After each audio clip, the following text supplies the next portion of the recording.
হাই বন্ধুসকল, আপোনালোকক Assam update YouTube চেনেলটোলৈ স্বাগতম জনালোঁ। CRPF ৰিক্ৰুটমেণ্ট 2024 CRPFত পদ মুকলি হৈ আছে। কনষ্টেবল GD পোষ্ট মুকলি হৈ আছে, অৰ্থাৎ কনিষ্টেবল GD। মেট্ৰিক পাছ কৰিলে আপোনালোকে এপ্লাই কৰিব পাৰিব আৰু 18 বছৰৰ পৰা পাৰিব এপ্লাই কৰিবলৈ, আৰু অনলাইন মাধ্যমেৰে আপোনালোকে এপ্লাই কৰিব পাৰিব। চাই থাকিব ভিডিঅ'টোত আমি সকলোখিনি কথা আলোচনা কৰিম। আৰু যদি চেনেলটোত নতুন আহিছে, ভিডিঅ'টো লাইক কৰি চেনেলটো ছাবস্ক্ৰাইব কৰি ল'ব এনেকুৱা ধৰণৰ আপডেটবোৰ পাই থাকিবলৈ। গতিকে চাই থাকিব ভিডিঅ'টো শেষলৈকে। আমি সকলোখিনি কথা অতি কম সময়ৰ ভিতৰতে আলোচনা কৰিম।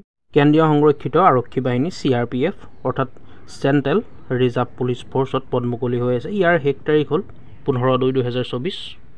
কেন্দ্ৰীয় সংৰক্ষিত আৰক্ষী বাহিনীয়ে কেন্দ্ৰীয় সংৰক্ষিত আৰক্ষী বাহিনীত ক্ৰীড়া কোটাৰ অধীনত মানে স্পৰ্টছৰ অধীনত ওলাই আছে 169টা কনিষ্টেবল জেনেৰেল ডিউটি অৰ্থাৎ GD পদ মুকলি হৈ আছে।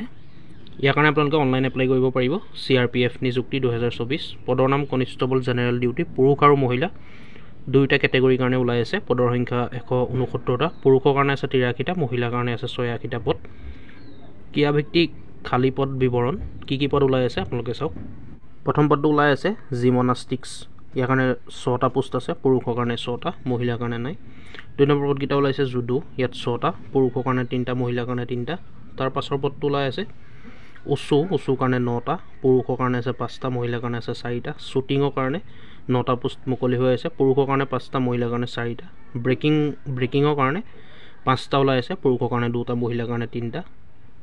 এথলেটিক্সৰ কাৰণে 22টা পদ মুকলি হৈ আছে, পুৰুষৰ কাৰণে আছে 7টা, মহিলাৰ কাৰণে 15টা। ধনুবিদ্যাৰ কাৰণে 6টা পদ মুকলি হৈ আছে, পুৰুষৰ কাৰণে 2টা আৰু মহিলাৰ কাৰণে 4টা। আৰু মল্লযুঁজ মুক্ত শৈলীৰ কাৰণে 10টা পদ ওলাই আছে, পুৰুষৰ কাৰণে 2টা, মহিলাৰ কাৰণে 8টা।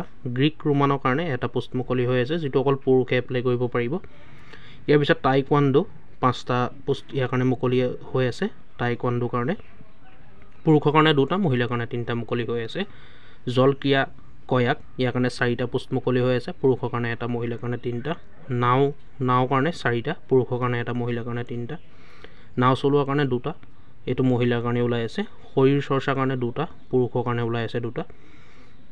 ভাৰোত্তোলনৰ কাৰণে 7টা, পুৰুষৰ কাৰণে 3টা, মহিলাৰ কাৰণে 4টা মুকলি হৈ আছে। সাঁতোৰৰ কাৰণে 14টা, পুৰুষৰ কাৰণে 5টা, মহিলাৰ কাৰণে 9টা মুকলি হৈ আছে। ড্ৰাইভিঙৰ কাৰণে 5টা, পুৰুষ ড্ৰাইভিঙৰ কাৰণে 2টা, মহিলা ড্ৰাইভিঙৰ কাৰণে 3টা পোষ্ট মুকলি হৈ আছে। ট্ৰাইএথলেন ইয়াৰ কাৰণে 1টা পোষ্ট মুকলি হৈ আছে, সেইটো কাৰণে পুৰুষে এপ্লাই কৰিব পাৰিব অকল। কাৰাটেৰ কাৰণে 6টা পোষ্ট মুকলি হৈ আছে, পুৰুষৰ কাৰণে 1টা, মহিলাৰ কাৰণে 5টা। যোগাসনৰ কাৰণে 5টা পোষ্ট মুকলি হৈ আছে, পুৰুষৰ কাৰণে নাইকিয়া, মহিলাৰ কাৰণে 5টা। আশ্বাৰোহীৰ কাৰণে 10টা পোষ্ট মুকলি হৈ আছে, পুৰুষৰ কাৰণে আছে 7টা, মহিলাৰ কাৰণে 3টা। য়েটিং ইয়াৰ কাৰণে 10টা পোষ্ট মুকলি হৈছে, পুৰুষৰ কাৰণে 5টা, মহিলাৰ কাৰণে 5টা। আইচ হকীৰ কাৰণে 8টা পোষ্ট মুকলি হৈ আছে, পুৰুষৰ কাৰণে 8টা, মহিলাৰ কাৰণে নাই। আইচ স্কেটিঙৰ কাৰণে 8টা পোষ্ট মুকলি হৈ আছে, পুৰুষে পাৰিব এপ্লাই কৰিবলৈ 8টা পোষ্টৰ কাৰণে। আইচ স্কিঙৰ কাৰণে 4টা পোষ্ট মুকলি হৈ আছে, যিকেইটা পুৰুষে পাৰিব এপ্লাই কৰিবলৈ। ইয়াৰ কাৰণে পে' স্কেল দিয়া হ'ব, পে' লেভেল 3 হিচাপে 21,700 টকাৰ পৰা 69,100 টকালৈকে দিয়া হ'ব। সংগঠনৰ নাম চেণ্ট্ৰেল ৰিজাৰ্ভ পুলিচ বল। প্ৰয়োগৰ ধৰণ অনলাইন, অৰ্থাৎ আপোনালোকে অনলাইন মাধ্যমেৰে এপ্লাই কৰিব পাৰিব। আৰু ইয়াৰ কাৰণে এলিজিবিলিটি ক্ৰাইটেৰিয়াসমূহ কি লাগিব চাই লওক। CRPF নিযুক্তিৰ যোগ্যতাৰ মাপকাঠি: নাগৰিকত্ব, প্ৰাৰ্থী ভাৰতীয় নাগৰিক হ'ব লাগিব, ইণ্ডিয়ান হ'ব লাগিব। বয়সৰ সীমা বিচৰা হৈছে 15/2/2024 তাৰিখৰ পৰা 18ৰ পৰা 23 বছৰৰ ভিতৰত আপোনালোকৰ হ'ব লাগিব 15/2/2024লৈকে। বয়সৰ শীতলতা, অৰ্থাৎ ইয়াৰ কাৰণে এজ ৰিলেক্সেশ্যন দিয়া হ'ব। আনৰিজাৰ্ভৰ কাৰণে 5 বছৰ, SC ST কেণ্ডিডেটৰ কাৰণে 5+5 বছৰ মানে 5 বছৰ। OBC MOBCৰ কাৰণে 5ৰ পৰা 3 বছৰ এজ ৰিলেক্সেশ্যন দিয়া হ'ব। সেইকাৰণে শিক্ষাগত অৰ্হতা কি বিচাৰিছে আপোনালোকে চাই লওক। পৰীক্ষাৰ্থীয়ে স্বীকৃতিপ্ৰাপ্ত বৰ্ড বিশ্ববিদ্যালয়ৰ পৰা 10ম পৰীক্ষা বা সমতুল্য পৰীক্ষা উত্তীৰ্ণ হ'ব লাগিব। মানে আপোনালোকক ক্লাছ 10 বিচৰা হৈছে, ৰিকগনাইজ বৰ্ড বা কাউন্সিলৰ পৰা আপোনালোকে পাছ কৰা হ'ব লাগিব। ইয়াৰ কাৰণে স্পৰ্টছ কোৱালিফিকেশ্যন লাগিব, অৰ্থাৎ ক্ৰীড়াৰ অৰ্হতা আপোনালোকৰ থাকিব লাগিব। যুৱ পৰিক্ৰমা আৰু ক্ৰীড়া মন্ত্ৰালয়ৰ দ্বাৰা স্বীকৃতিপ্ৰাপ্ত নিজ ফেডাৰেশ্যন বা সংঘৰ তত্বাৱধানত অনুষ্ঠিত হোৱা কোনো স্বীকৃতিপ্ৰাপ্ত ৰাষ্ট্ৰীয় খ্যাতিৰ খেল বা ৰাষ্ট্ৰীয় চেম্পিয়নশ্বিপ, জুনিয়ৰ আৰু ছিনিয়ৰ উভয় বা আন্তঃৰাষ্ট্ৰীয় খ্যাতি সম্পন্ন চেম্পিয়নশ্বিপত ৰাজ্য বা দেশক প্ৰতিনিধিত্ব কৰা মেধা সম্পন্ন খেলুৱৈ বা 2021 চনৰ 1 জানুৱাৰীৰ পৰা 31 ডিচেম্বৰলৈ যোৱা 3 বছৰৰ ভিতৰত ভাৰতীয় অলিম্পিক সংস্থাৰ দ্বাৰা পৰিচালিত যোৱা 3 বছৰ 1 জানুৱাৰী 2021 পৰা 31 ডিচেম্বৰ 2023লৈ 2021 চনৰ 1 জানুৱাৰীৰ পৰা 2023 চনৰ 31 ডিচেম্বৰলৈকে আপোনালোকে এইখিনি মানে কোৱালিফিকেশ্যন থাকিব লাগিব স্পৰ্টছৰ। এইখিনি আপোনালোকে ভালকৈ চাই ল'ব। ইয়াৰ ভিতৰত আপোনালোকৰ এটা প্ৰয়োজন হ'ব, যিকোনো এটা হ'লেই হ'ল। যুৱ পৰিক্ৰমা আৰু ক্ৰীড়া মন্ত্ৰালয়ৰ দ্বাৰা আপোনালোকে স্বীকৃতিপ্ৰাপ্ত হ'ব লাগিব। আপোনালোকে এইখিনি চাই ল'ব। কিন্তু স্পৰ্টছ কোৱালিফিকেশ্যন আপোনালোকৰ থাকিব লাগিব, তেতিয়াহে এপ্লাই কৰিব পাৰিব।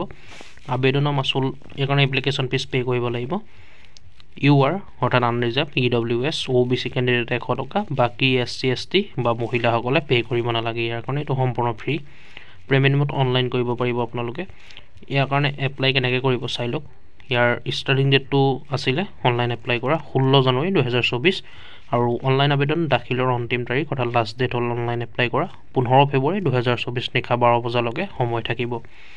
CRPF নিযুক্তি গুৰুত্বপূৰ্ণ ৱেক লিংক।